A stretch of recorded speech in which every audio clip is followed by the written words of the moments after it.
Hello, good evening. Welcome. This is Hot Edition. We're live from a news about Desawe Kanda, also live on Kesmi 107.1 in Tamale and beyond. We're live on W 93.5 in Wa and beyond this evening. Counting underway in the NDC parliamentary primary in the Akwatia NDC region ahead of the September 2 by-election. We'll be telling you who will represent the NDC in this crucial by-election. And in less than a month in the Akwatia constituency. Also, government increases producer price of cocoa from $3,100 per ton to $5,040 for the 2025-2026 cocoa season.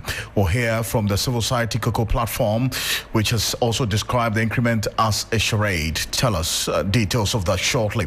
Also, prime suspect in the murder of immigration officer charged with murder following discovery of incriminating evidence. Stay with us. We've got details from the Criminal Investigations Department of the Ghana Police Service.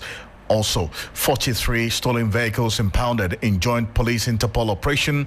This evening, we'll tell you how car theft syndicates was busted. Stay with us here on Hot Edition on 3FM 92.7, also on Kesmi 107.1 and on W 93.5 in Wa and beyond. We'll tell you an update as well on the Consumer Protection Agency urging the FDA to enforce strict supervision in the recall of unsafe Tessitom tomato paste on the market. All these plus the latest in the world of business and sports over the next 1 hour.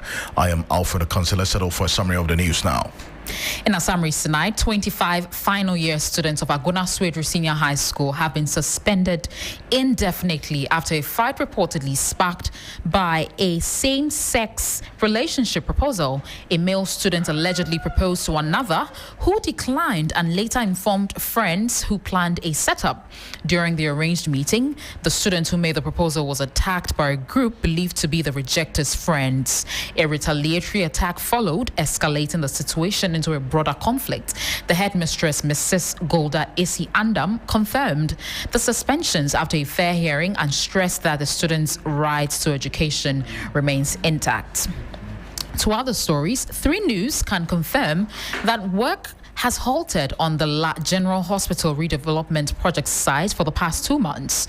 Opinion leaders and residents of La have called out the Member of Parliament for the area, as well as government, for failing to deliver on their promises to complete the La General Hospital redevelopment project is beginning to sound like a cliche. According to residents who are not the least happy, the hospital project, which was started during the administration of the previous government, is yet to be completed, denying residents easy access to medical care. A visit to the site saw weeds taking over the project. And now the Criminal Investigation Department, CID, of the Ghana Police Service has provided details surrounding the gruesome murder of a Ghana Immigration Service officer, Stephen Kin Amwa, whose charred body was discovered on Wednesday, July 9, 2025. The suspect, identified as Bright Awe, has been formally charged with murder and remains in police custody as investigations continue. Speaking at a press briefing on Monday, August 4, 2025, the Director General of the CID, DCOP Lydia Yakodonko, provided a comprehensive update on the ongoing investigation into the case. She further shared details uncovered by forensic teams at multiple crime scenes. Finally, the National Identification Authority, NIA, has revealed that some 20 persons made up of both foreign nationals and Ghanaians are being processed for illegally acquiring the Ghana card. Head of Corporate Affairs at NIA, Williams Emmanuel Ampoma Dallas, indicated that some Ghanaian vouched for foreign nationals use an unapproved process to acquire the card, hence their arrest and prosecution. He served notice that the NIA has a robust system to uncover all the miscreants. We have this and many more on our website, 3news.com. Do well to visit it. Over to you, Alfred. Let's go into some more details here on Hot Edition. So take you straight to the Akwatia constituency in the Eastern region, where delegates of the governing National Democratic Congress are conducting the primary to elect a candidate ahead of the upcoming parliamentary by-election in that Akwatia constituency on the 2nd of September. Now, 1,047 delegates took part in the voting to elect a parliamentary candidate for the September 2 by-election. 3 aspirants are contesting to represent the NDC in the constituency. That's the by-election. Henry Boachi. Then also that we have Bernard Bedi Akobedo and Erasmus Kone Ali. And what's interesting, I'll tell you a bit about these candidates or these aspirants shortly. Also, the Akwatia by-election follows the death of the NPP MP for that constituency, Enes Yakumi, who held the seat for only 6 months after a protracted legal battle. Now, let's go to the telephone now. Rashid Tako Computer is Deputy Director of IT and Elections for the NDC, joining us on the telephone right now. Thank you so much, Mr. Tako. Good evening to you. Good evening, Alfred. Alfred, how are you? Thank you so much. I'm well, thank you. But first of all, tell us if the entire process of the election has ended for the election of your candidate to represent you in the Akwatia by-elections. Very well. The process has been smooth. It has just ended. Sorting and counting is ongoing as we speak now. Too close to call. I mean, it's a straight fight among the 3 candidate contestants. It's been very peaceful since morning. We're expecting 1,200 plus delegates. At least we got almost 800, 900 of them who came to cast their ballot. I mean, it's been very, very, very peaceful. That tells us that we are on the right path to getting the right candidate to represent Akwatia, the good people of Akwatia. I can assure you, anybody so elected today will definitely make it to Parliament because the battle lines would have been drawn by evening. I see. What informed this confidence that you have? Because this Akwatia constituency, if you look at the electoral history, it's not a stronghold for the NDC or the MPP. You've both held the seats over time. And so what informs this confidence? Alfred, during the 2024 general elections, we were able to change the narratives from where the MPP used to say these are our strongholds. We flipped almost 20 of such constituencies. We turned them green. Some of them since 1992, when we won those seats. 96, we lost them up to 2000 and 2024 that we won almost 20 of such constituencies. That tells you that for now, MPP cannot claim that they are strong or this is their stronghold. I'll give you an example. Abdulkumanov, they were all over the place. We flip it. We gave it to them. And so I am telling you that we have the magic wand to win this seat. Don't forget, we were declared winners of that constituency until some crooked electoral commissioners and officers connived with MPP to rig the election. That's why they brought it to Tesano. And don't forget, the one who declared the late MP winner was not the returning officer. It was another person who came in and said, I'm a deputy returning officer. But you took this matter through, your concerns were tabled in the court of law. And the court decided.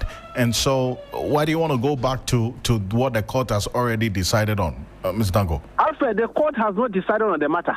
The matter the court decided was about the contempt case against the MP, which was sent to Supreme Court, and Supreme Court vacated that one. But the substantive matter itself, which is the election petition, which was filed at Kufridwa High Court, had not been determined.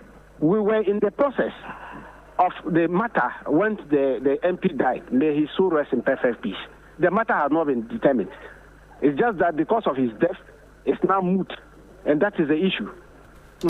Rightly so. Then you have now an opportunity to, as it were, then hold on to and then make your statement quite clearly in that constituency. And that's why I was referencing the fact that all of the instances you have just cited happened when Enes Yakumi was alive. He was the one representing the MPP and the declared winner of that election in 2024. There's a fresh contest ahead of you. Now, how would the happenings of 2024 influence what's going to happen on September 2, which would then tilt to your favor? Alfred, the parameters are now even higher. The stakes are higher for the NDC. Looking at the performance of His Excellency John Dramani Mahama over the 7-month period. In fact, all the other constituencies are clamoring. In fact, MPP, if any of their candidates decide to resign today, we'll go and take that seat. Because the constituencies want to have representation from NDC stock.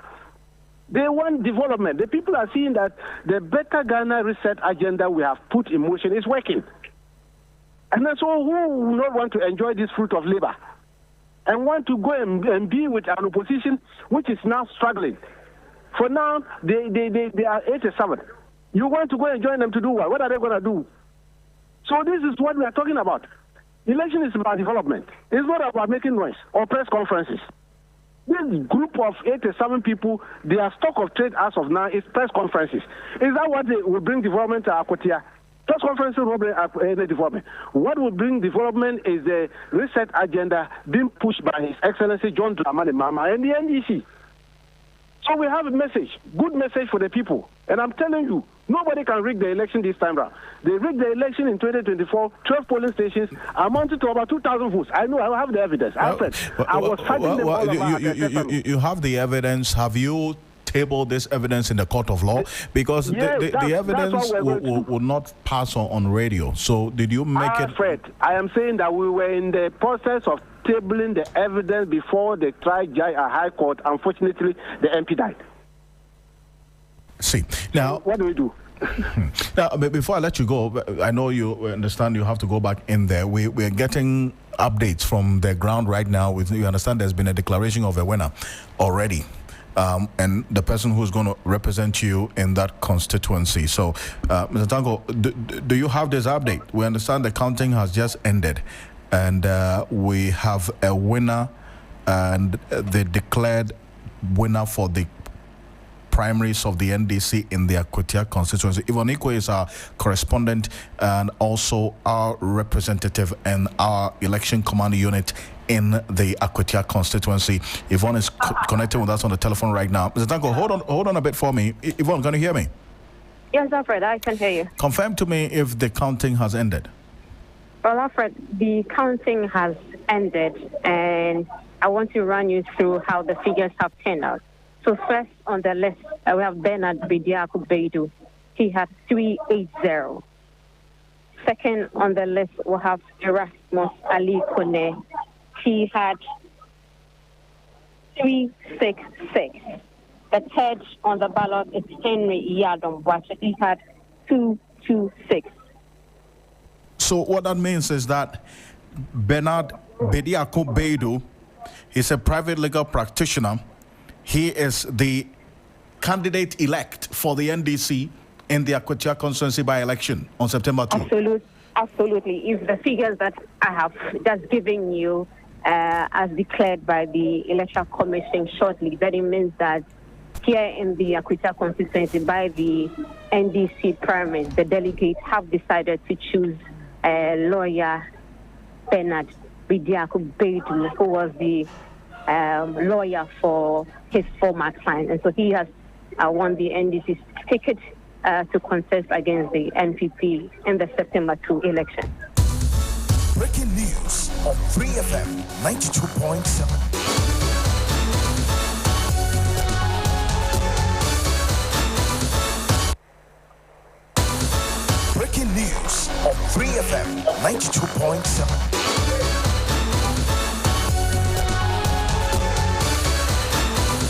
So that's the news just coming through right now. And just some few minutes gone by, the Electoral Commissioner, that's the Electoral Commission officer presiding over the Akwatia NDC parliamentary primary, has just declared Bernard Bediako Beidu is a private legal practitioner, winner of that election, the primaries for the NDC in the Akwatia constituency. He is going to represent the NDC as his candidate in the by-election of September 2. And this contest was between him, Bernard Bediako Beidu, and Erasmus Moni Ali, who polled 366, Henry Yadom Bwacha, who is the former member of parliament for the area, who polled 226. And Yvonne, stay with me, and let me conclude with Rashid Tanko Computer.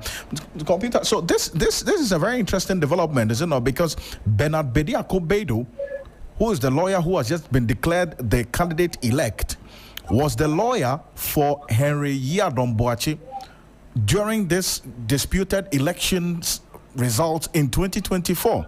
Henry Yadom Bwacha was your candidate in the 2024 election. Bernard Bediako Beidu, who was his lawyer, decided to contest this primary, and he's now been elected as the candidate-elect. How are you going to manage this?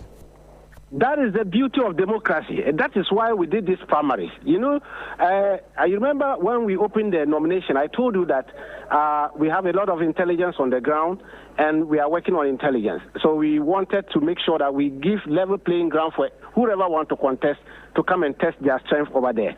And it's played out today, very clear. I mean, that's the beauty of democracy. He's a strong candidate. I mean, he don't forget, he's also the constituency secretary. That's one thing people don't know. Bernard Adeko is the lawyer, is the constituency secretary for NDC in Akwatia. So he's somebody who is known very well in the constituency. He knows every bit of the constituency. The last one, we didn't have a contest in 2024 to elect the candidate. There was a compromise candidate for Yadom to contest. This time there is a contest. And then, so I'm not surprised the results came out this way. I mean, it's a good candidate. We have gotten a candidate. The people love him. Everybody love him. And I can assure you, Bediako is on his way to Parliament. But you're beaming with confidence already. But then again, how do you intend to manage, the fallouts from today? Because Henry Boachi, although, yes, you would say you would concede, but think about it. This was his lawyer, and he contested this election in December 2024, and now his lawyer has contested him and won the election, essentially dashing his hopes of going back to Parliament. How do you intend to manage the fallout from today? Well, it's a family matter. We are family. NDC is a family. That's why we call ourselves Katamansonians. We are comrades, and we understand each other very well. It's a context. I mean, that's not the end of it. He also has some other opportunity there for him. I mean, we are a bigger chess. We don't forget we are rolling out a set agenda.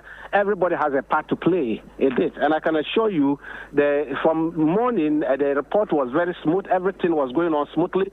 Nobody raised comment about the process against each other. That tells you that we are working as a family. Whatever emerges, we are good to go. And I can tell you that we're not going to have any that much difficulties. Unlike our opponents who decided to handpick and then elbow out Amase and others from contesting. Now there is a breathing fire among their camp. We don't have that kind of thing in our problem. Well, we'll see how the coming days will look like on this. But maybe very quickly before I let you go, Tango Computer. So if you look at the dynamics of this particular constituency, in 2020, let's start from there. When Henry Yadom Boachi, who has just been defeated, the incumbent who has just been defeated by his lawyer, he won that 2020 election on your ticket, the NDC, with some 19,899 of the votes cast, representing 51.5%. The late NSC Alkumi contested him in that election and polled 48.5%, just a difference of about 3 percentage points. This constituency has always been closely contested between the MPP and the NDC. But then if you go back to, for instance, the only time when there was a wide gap was when the MPP won in 2016. Messier Dujemfi won with 21,433 of the valid vote cast, and Baba Jamal was the incumbent then, lost by some 15,905, a difference of almost 6,000. But Baba Jamal, when he won in 2012, won with just a difference of less than 2,000 votes. And so the dynamics clearly tells a story as well. But then again, you're beaming with confidence that it's going to be a very easy ride for your now candidate-elect on September 2. Alfred, that's why I told you initially that MPP cannot lay claim to it that is their stronghold. Because if you look at the constituency history as you just played it out, I am telling you that it's up for grabs. We won it in 2024. These people rigged the election and got away with it. This time, they won't have that laxity to rig the election because Eagle Eye is going to be monitoring them closely during the process. And so I can assure you, after rigging, forget it, they cannot rig the election again. We are going to beat them to it.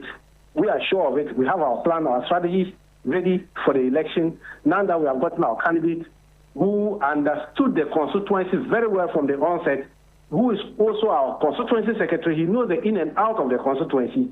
Alfred, MPP, should prepare for another heavy defeat come 2nd September. Rashid Tanko Computer, appreciate your time on this. Thank you. Thank you so much for joining us. I'm grateful. Appreciate it. Now, he's the Deputy Director of IT and Elections for the NDC, Rashid Tanko Computer there. So if you're just joining us, the breaking news coming through is that the NDC now knows who will be representing the party on September 2nd during the by-election in the Akwatia constituency. And the man, Bernard Bediako Bedo, a private legal practitioner by practice, and he is also a constituency secretary for the NDC in that Akwatia constituency. He polled 380 of the votes today, and Erasmus Money Ali polled 366. And the incumbent MP who contested for the NDC in the 2024 elections against the late Ernest Yaokumi, that's Henry Yadom Boachi, polled 226. So he came third amongst the three that contested today. So the incumbent who won the election for the NDC in 2020, Henry Boachi Yadom, came third today in the primaries for the NDC with 226 votes. Erasmus Money Ali came in second with 366. And Bernard Bediako Bedo, the lawyer for the Henry Boachi Yadom, who came in third today, the incumbent, during this entire disputed elections in the Akwatia constituency in the 2024 elections, he won with 380 votes. Yvonne Nikwe observed the entire counting process and the declaration as well minutes ago. She's joining us on the telephone. She's our Eastern Regional correspondent, and she is leading the team going into this coverage of the by-election on September 2nd. She's joining us on the telephone right now. Yvonne, appreciate you. Great work done, Yvonne. Tell me about the atmosphere at the Coalition Center after the declaration.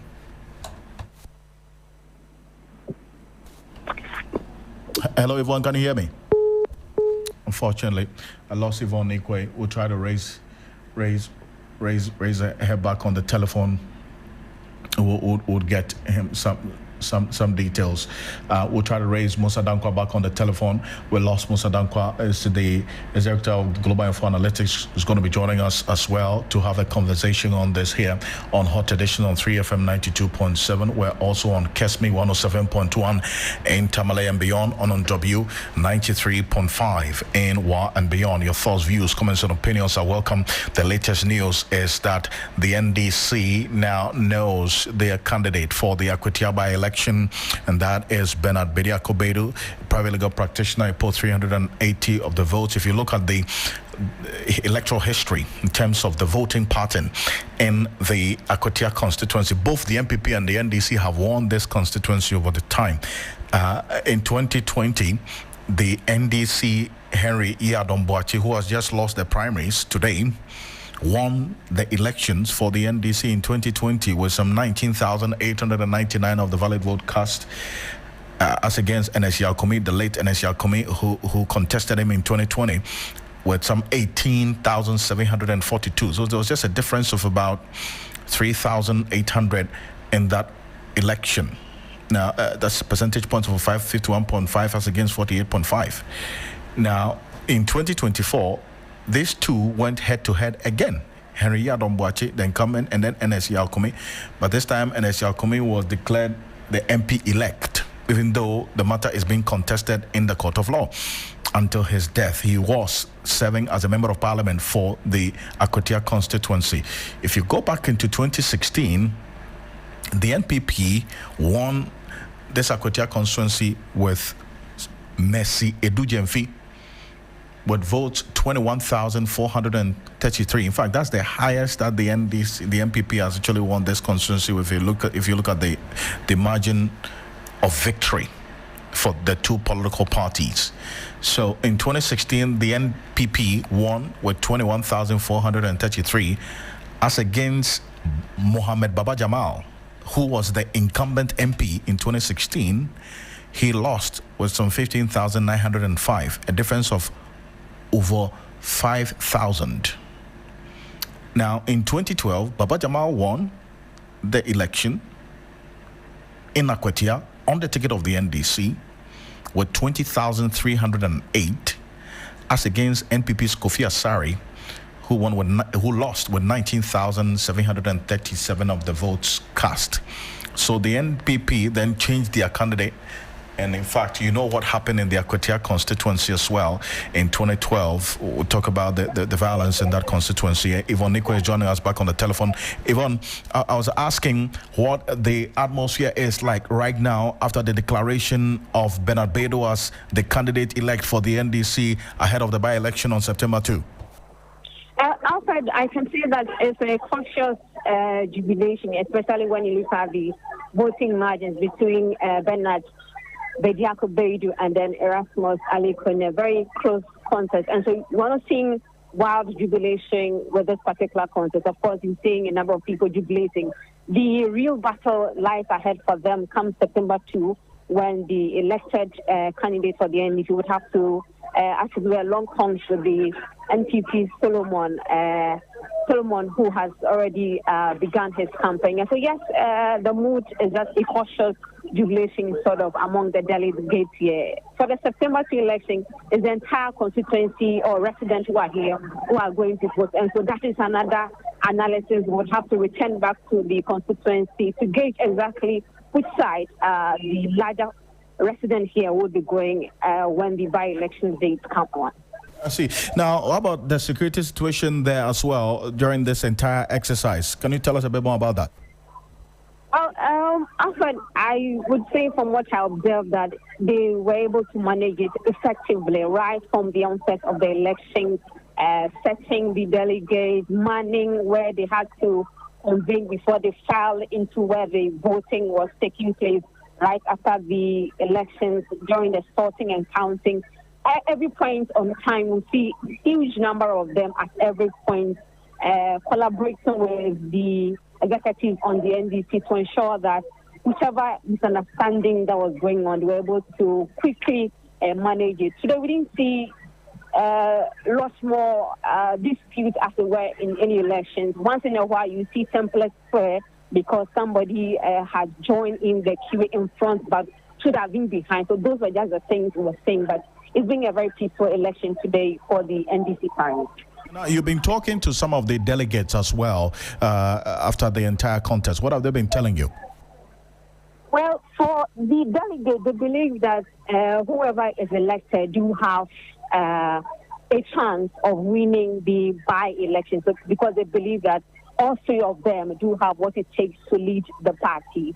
That is what they've been telling me. Now the elections have ended. If indeed they will close their ranks and close their camps and join hands, is another thing we'll be observing from tomorrow onwards, because the real battle is that how do they quickly hold their camps, join together to ensure that lawyer that they have elected, they're able to market him well to the people to ensure that he takes the lead. As we do know, we know that lawyer was the person who led the former MP, of course, and he doubles as the general secretary for the constituency. So this is his pedigree in the constituency. Whether the people will go for him or not, we'll still be looking for that in the coming days. And you are definitely going to be leading the team there for us here on your Election Command Center. Yvonne, thank you so much and great work today. Thank you. Yvonne Nikwe is our Eastern Regional Correspondent, giving us updates on what's happening in the Akwatia constituency. And this is where we get into the dynamics of the voting party in the Akwatia constituency. And one man who has been looking into the crystal ball prior to 2024 elections, and now that there's a by-election ahead of us, is none other than Musa Dankwa, is the Director of Global Info Analytics. Mr. Dankwa, good evening. Thank you for joining us. Good evening, and thank you for having me.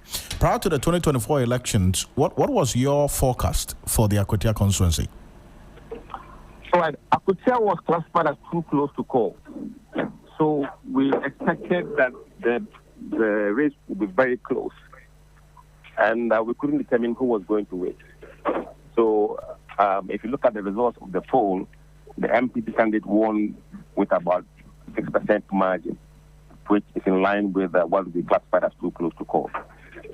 I see. Then that meant that it could have gone either way, both MPP or NDC.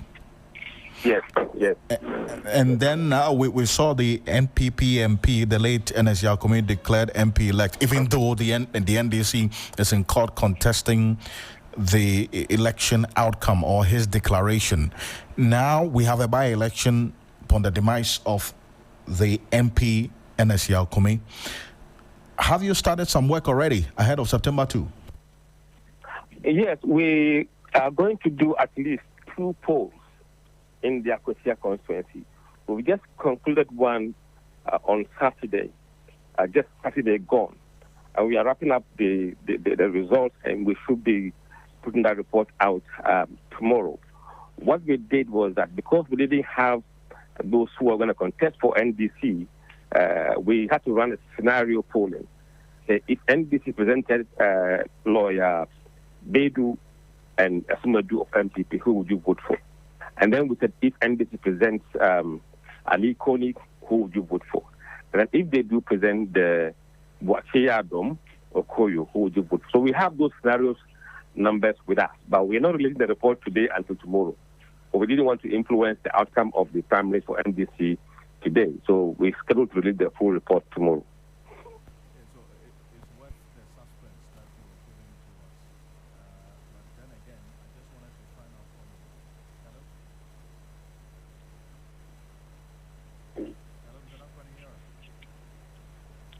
Hello? Hello? Can you hear us? Hello, Mr. Dapo, can you hear us? Hello? I can barely hear you. I can't hear you. Hello, Mr. Dapo, can you hear me? Yeah, I can hear you now, yes. Perfect. So I was saying that, yes, you're keeping us in suspense for good reason ahead of tomorrow. But then again, now we're getting to know that the NDC has elected a relatively new candidate, even though he's not new to the constituency. He's the secretary of the NDC in Akwatia. He was the lawyer for Henry Buacheya, who was the NDC's candidate in the 2024 election. He is the one who has won this primaries today. Mr. Nankwa. Yes, it doesn't surprise me. In fact, the race was between him and Ali Koni. If you look at what we're going to publish tomorrow, so it doesn't surprise me. And also the margin of win doesn't surprise me because the same thing was shown in the race we ran in the poll last Saturday. See, does that change the dynamics in any way with what you saw in 2024 based on the forecast? Because now the NDC has a new candidate, the MPP also has a new candidate? It could change the race a bit. And I don't want to say too much today because then I'll be talking about tomorrow's poll today. But what we are seeing is that if NDC had elected the former MP in the person of Okoyo, they would have lost badly in Akwatia. And now they've taken a different decision. Yeah, which means that their chances of winning the seat has been boosted by the new candidate. We'll wait for tomorrow. Mr. Dankwa, I do appreciate you for this. Thank you so much for joining us. It's my pleasure. Mr. Dankwa is Executive Director of Global Info Analytics. If you're just joining us here on Hot Edition on 3FM 92.7, also on Kesmi 107.1 in Chameleon, on W93.5 in Wa and beyond. News that we broke earlier today. In fact, some 25 minutes ago, we brought you that breaking news. Bernard Bediakobedo, a private legal practitioner, has just been declared the candidate-elect for the NDC in the Akwatia constituency ahead of the by-election on September 2 after the death of the MP-elect, that's the incumbent MP, NS Yakumi. So Bernard Bediakobedo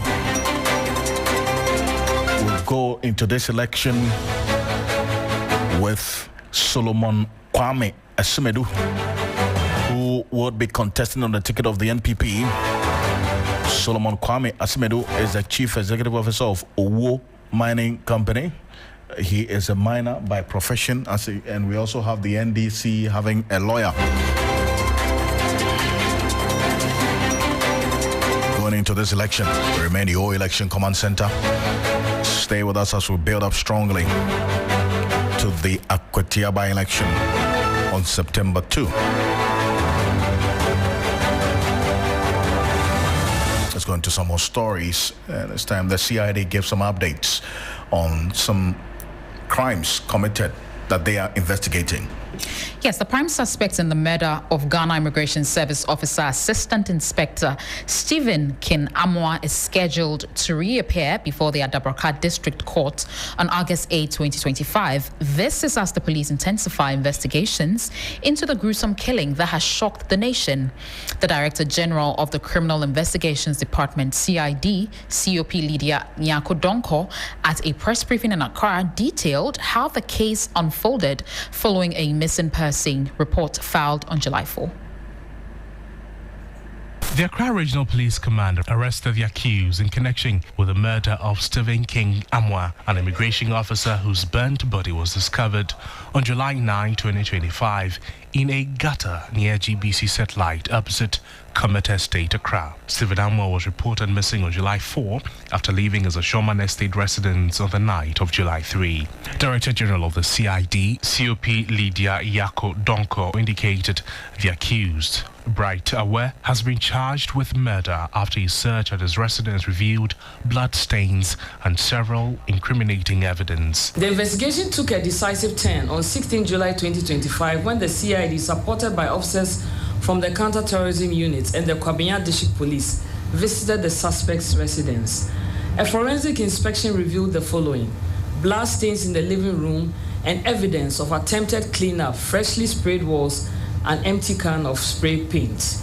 A search of a secondary crime scene near the GBC Satellite area also uncovered a burnt woolen carpet stained with blood and partially burnt camouflage fabric. On 24 July, police obtained a warrant from the court to search a particular room in the suspect's house.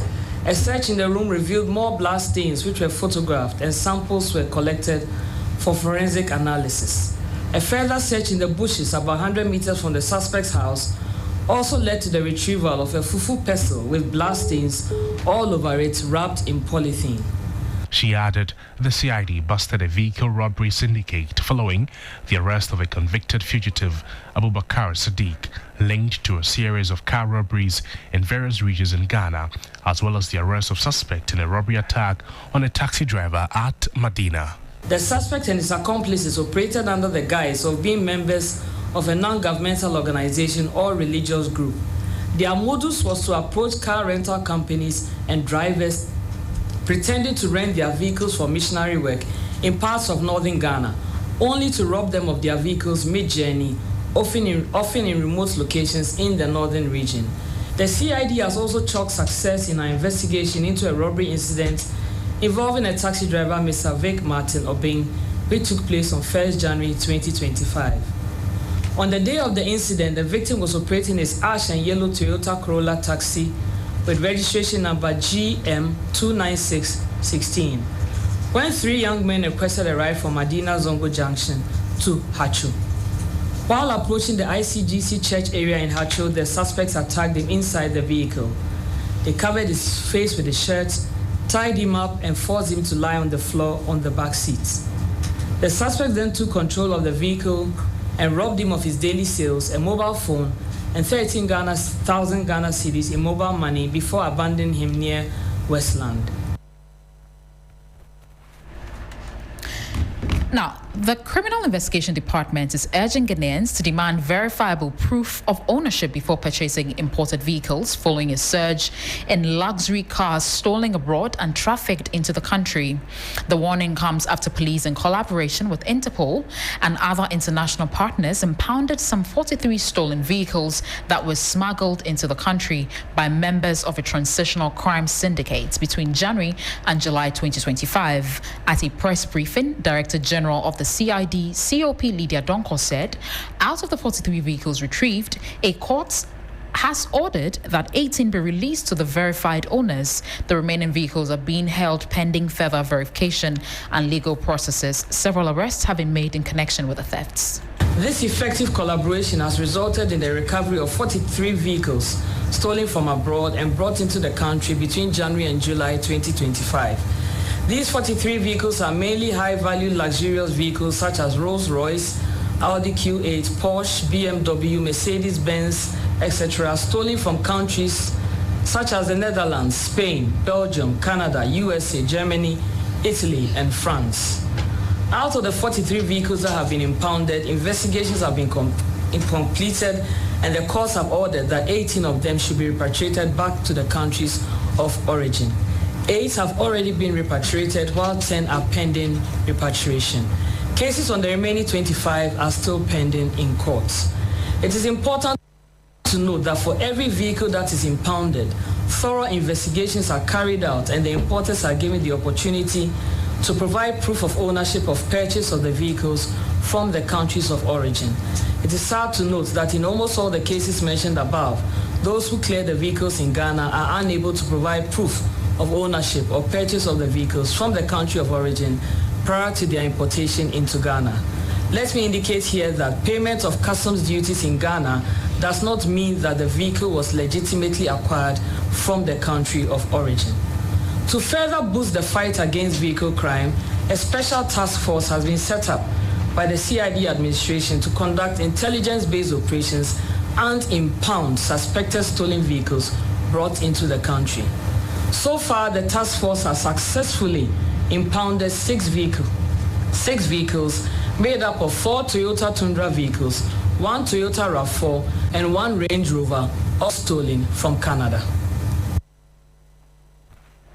Let's stay a bit further on this matter. And Richard Kumado is a security analyst. Ms. Kumado, good evening. Thank you for joining us. You're welcome, Alfred. Now, let's start off with the murder of this immigration officer. The CID boss gave updates of today after the police intensified investigation into that gruesome killing that has shocked the nation. They've discovered some more evidence that nails the suspect who attempted even painting his room, and then also they discovered further evidence on the ground where the body was discovered that the murder weapon was just 100 meters away from the house of the suspect. How do you pull all of this together for you? I wasn't surprised at all, because in crime investigations, particularly when it comes to murder, we are looking at 2 things: cause of death and manner of death. And I believe that is where the police officers centered their investigations that led them into the sex area, and they were able to find items that were linked to the murder of the particular person we are talking about. Kudos to the investigators. Many of these things could have been avoided if proactive steps were taken, but the personalities involved. It is also important that we do not just investigate, but we have to prosecute offenders. And once that is done, it brings some level of closure to the family of the deceased. So kudos to them. Then there's also the bit about murder investigation, and you have written quite extensively on this. It is not a walk in the park. Yes, you see some of this incriminating evidence, but then how do you see things playing out as the day go by? My checks within after the press conference is that the docket is being prepared and will be handed over to the Attorney General for further inquiries. If the Attorney General decides to prosecute, then he will proceed. Other than that, once the police have done what it's supposed to do, they move the docket to the Attorney General to prosecute on behalf of the state. The investigators are closing in. There might be 1, 2, 3, 4 persons who might be linked to these particular investigations or the crime. And COP leader Donko hinted in a brief. I think that going forward, we will need to develop our scientific labs a little bit more. The crime scene department of the Ghana Police Service will have to be equipped and empowered, and the numbers expanded. Having their own building and their own lab would have helped. In the midst of all the difficulties, they've done a yeoman's job, and I want to congratulate them once again. See, but then on the bit about the stolen cars as well, the police is working with the Interpol to clamp down on these stolen vehicles. We've seen the main point of entry, the ports, has been where the operation is. But beyond what they are doing, what should the public also look out for in terms of information so as not to fall victim to this syndicate? I have checked with our international investigative bodies across the countries they've mentioned. The difficulty, however, is that a car buyer in Ghana may not have the capacity to do due diligence both locally and internationally. They are not just concerned about the nature of the transaction and the people shipping the car, but due diligence in relation to the car itself.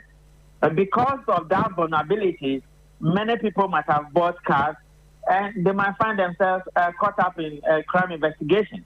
I am thinking, Nene, that if we could have a tracking system at the port of entry, particularly Tema Harbour, which gives investigators an upper hand in monitoring and to track cars coming into our system that are stolen vehicles, to be impounded at Tema and sent back, that would have helped to curtail the transference of the fraud schemes into second and third parties who might just wanted to buy a car for commercial or for personal use. And that is a discussion I would like to raise with the CID boss and the IGP or many of the guys within the auto fraud industry with the Ghana Police Service. And I would want to appreciate you for this recommendation as well. Thank you so much.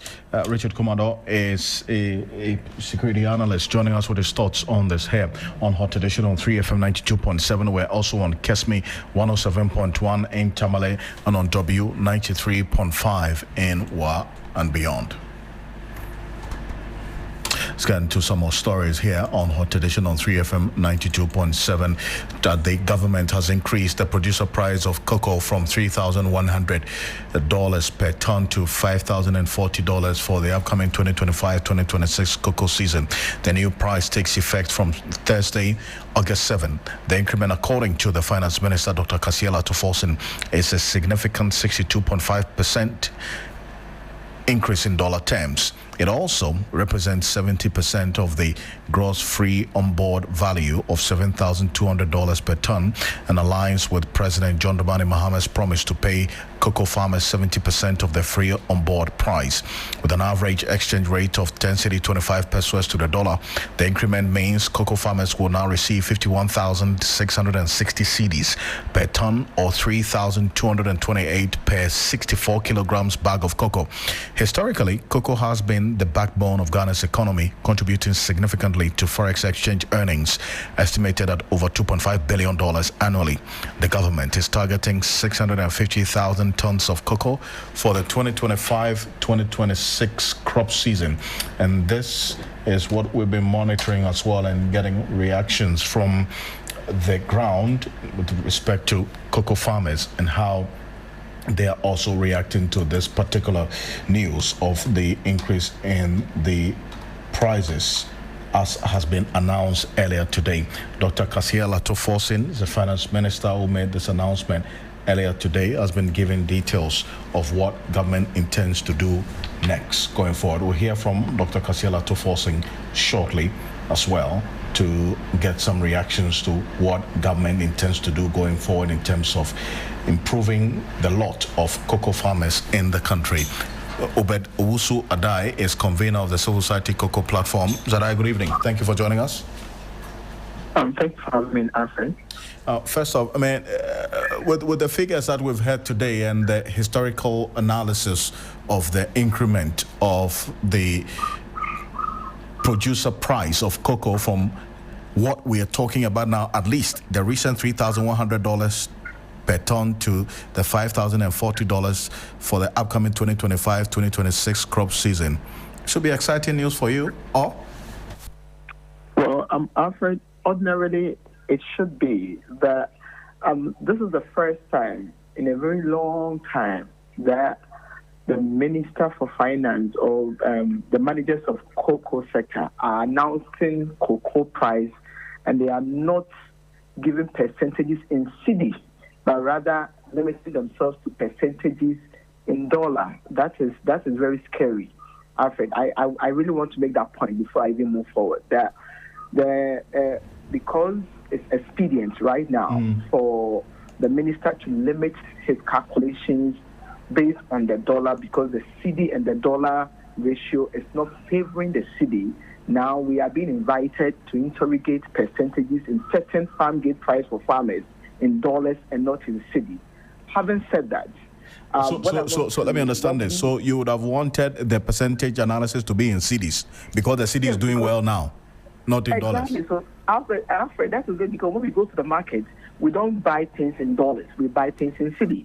So we expect that the calculations will be based in cedi, or at least the farm gate price is being set in cedi. So when you are doing analysis and percentages, you also use cedi. And you would have realized that if you had done a cedi percentage increment, the 60% that they are quoting is not accurate. Actually, they are giving less than 5% increment on the prevailing market price right now.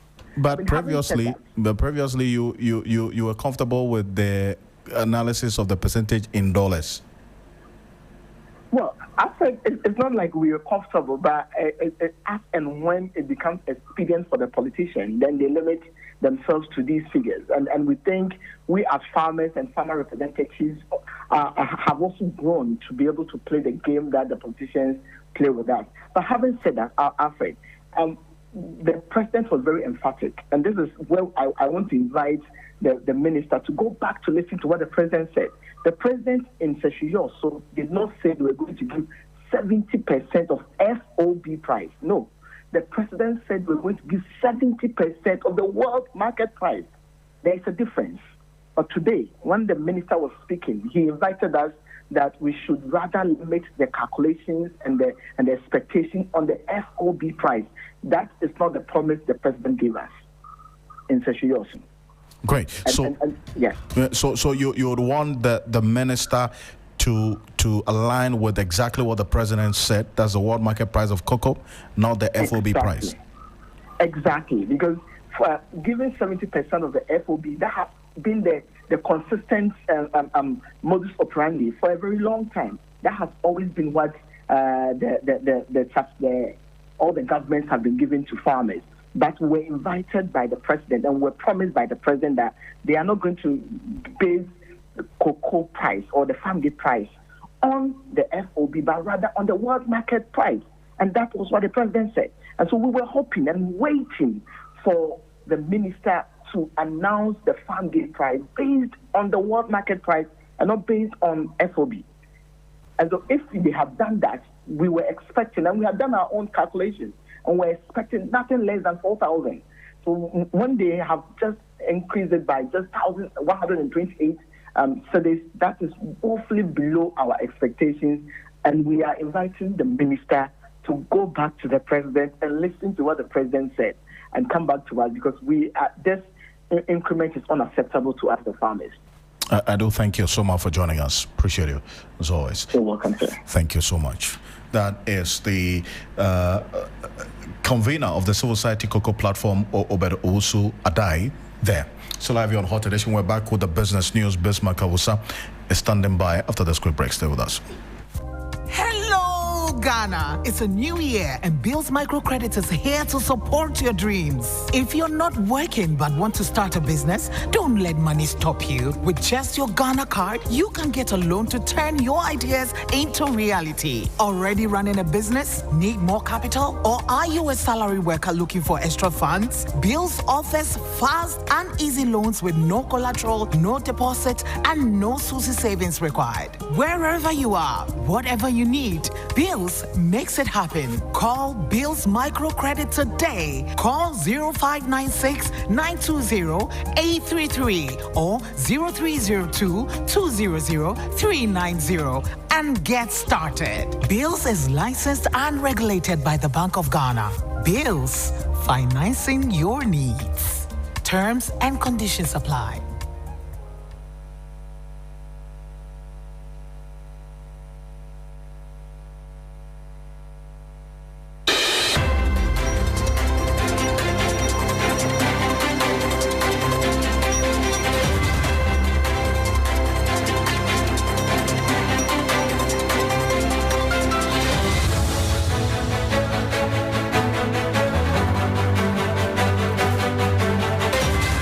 Hello, good evening, and welcome to the business segment on Hot Edition on 3FM 92.7 with me, Bismarck Hausa. Coming up tonight, government justifies decision to raise cocoa price to record $5,040 per ton for 2025-2026 season, delivering 70% of world market value to farmers.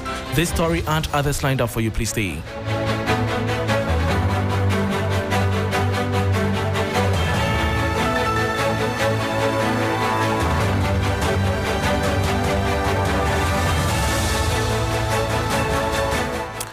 Thanks for your company. Now to the details. Cocoa farmers are set to receive a major income boost in the upcoming 2025-2026 season as government raises the producer price of cocoa from $3,100 to $5,040 per ton, the highest in the country's history. The move, announced by Finance Minister Dr. Christabel Atuforsen, marks a 62.58% increase and fulfills a key campaign promise by President John Mahama to ensure cocoa farmers receive 70% of the international free on-board value. Cocoa farmers are smiling to the bank following government's decision to significantly increase the producer price of the commodity to $5,040 per ton for the 2025-2026 crop season. Announcing the new price on social media, Finance Minister Dr. Christabel Atuforsen said the adjustment represents a 62.6% rise over the previous rate of $3,100 per ton paid in the 2024-2025 season under the NPP administration. The new price, he noted, is equivalent to 70% of the current free on-board value of $7,200 per ton, aligning with President Mahama's pledge to prioritize the welfare of cocoa farmers. Comparing figures, Dr. Forsen pointed out that the NPP government previously paid just 63.9% of the FOB value pegged at $4,850. With the cedi averaging 10 cedis 25 pesos to the dollar, farmers will now earn 51,660 cedis per ton, or 3,228.75 cedis per 64 kg bag, starting Thursday, August 7, 2025. The minister made the announcement after chairing a meeting at the Producer Price Review Committee. And that was a 3 Business News Desk report on government justifying its decision to raise cocoa price to record $5,040 per ton for the 2025-2026 crop season, delivering 70% of world market value to farmers. Now, the Chamber of Oil Marketing Companies, COMAC, says that barring any fluctuations in the local currency, fuel prices in Ghana are expected to remain relatively stable. This follows a period of stability at the pumps during the current pricing window. Speaking to 3 Business, the Chamber's Chief Executive, Dr. Rivesnopon, urged the government to sustain efforts to stabilize the exchange rate to give consumers more predictable fuel prices. Whatever is being done to keep the city at this particular value is very critical, and this is something that the chamber has been saying for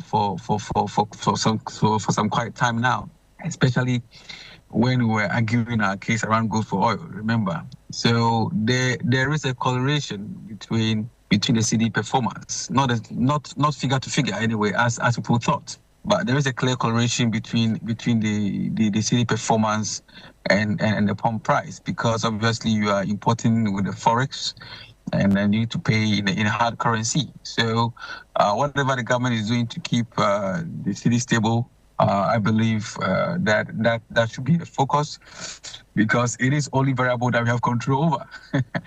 The international benchmark prices we don't have a control over. That means that when international benchmark prices are going up, government will be forced to bring some taxes down to meet the expected cost of fuel in the market. Dr. Rivesopon is Chief Executive of the Chamber of Oil Marketing Companies, COMAC, Ghana. And that brings us to the end of the Business News on Hot Edition on 3FM 92.7 with me, Bismarck Hausa. For more business stories, please check out our website, 3news.com. Thanks for your company.